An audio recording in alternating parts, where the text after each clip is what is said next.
I'm super invested in my community, and the history of it, the future of it, um, I don't like to use the word saving, but the process of creating problem solving so that our communities are safer and not continually using weapons on the street. So um, I think all of those things go together because systemic racism goes way, way back, and it's prevalent in gun violence in our communities.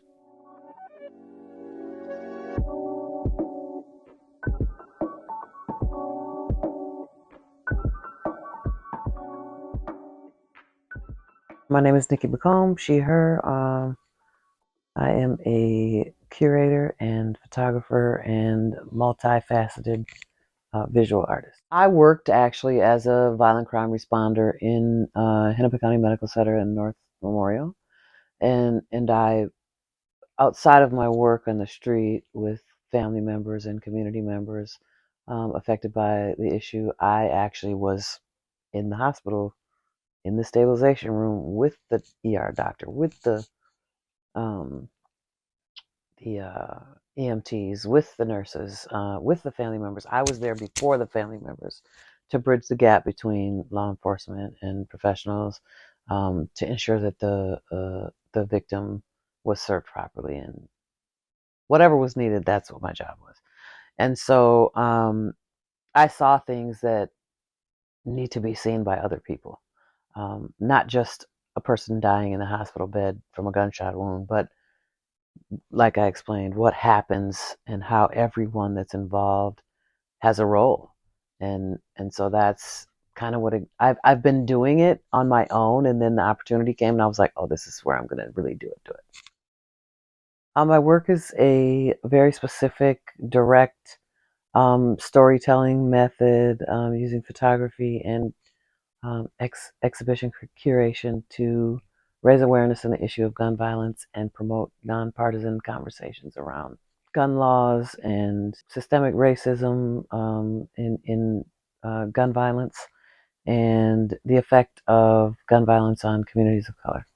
I am fond of the work that Tina and Coventry have done. I think they have done an amazing job. I've tried to partner with them in other things, and we have successfully exhibited Art is My Weapons, which is the organization that I own, um, exhibit. It was received very well.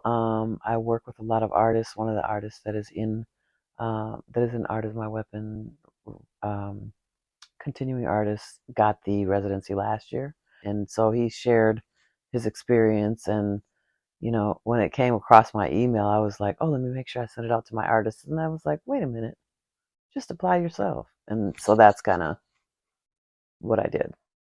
I really want to tell stories of people who have been affected from all aspects of this issue. So some of my subjects are, I have a ER doctor that was, in ER for 30 years and is now CEO of a hospital that has witnessed babies with gunshot wounds die on the table in front of him.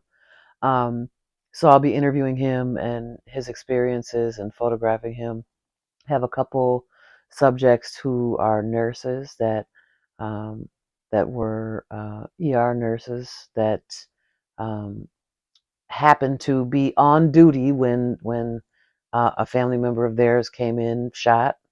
So I'm going to be telling their stories through video and photo and audio, which I'm a visual artist, so um, some of the stuff that I'm going to be adding in is not my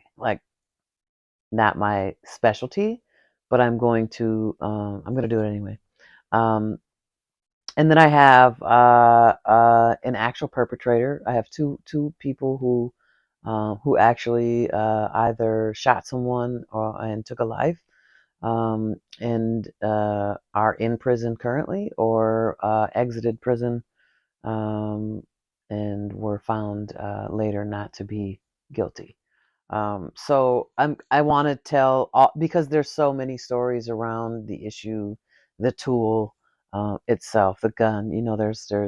There's all sorts of people that are affected by one shooting: doctors, family members, children, partners, whatever.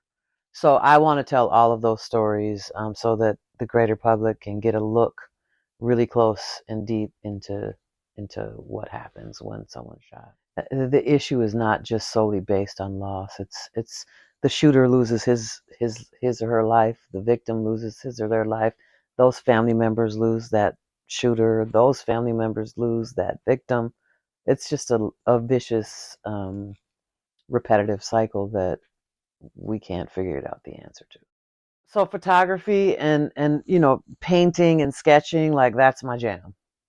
But um, the video stuff is not really, like, I have not dabbled in editing, so I'm trying to figure out how to successfully incorporate either one video or more than one video without overdoing the space, so people can get snippets from each of the subjects, um, in one thing, and then go look at them, and then they'll reflect back and say, oh, that's why she said that. So I envision it to have, a series for each human, right? So there may be one large image, and two small ones, almost like how the old school cartoon, like that.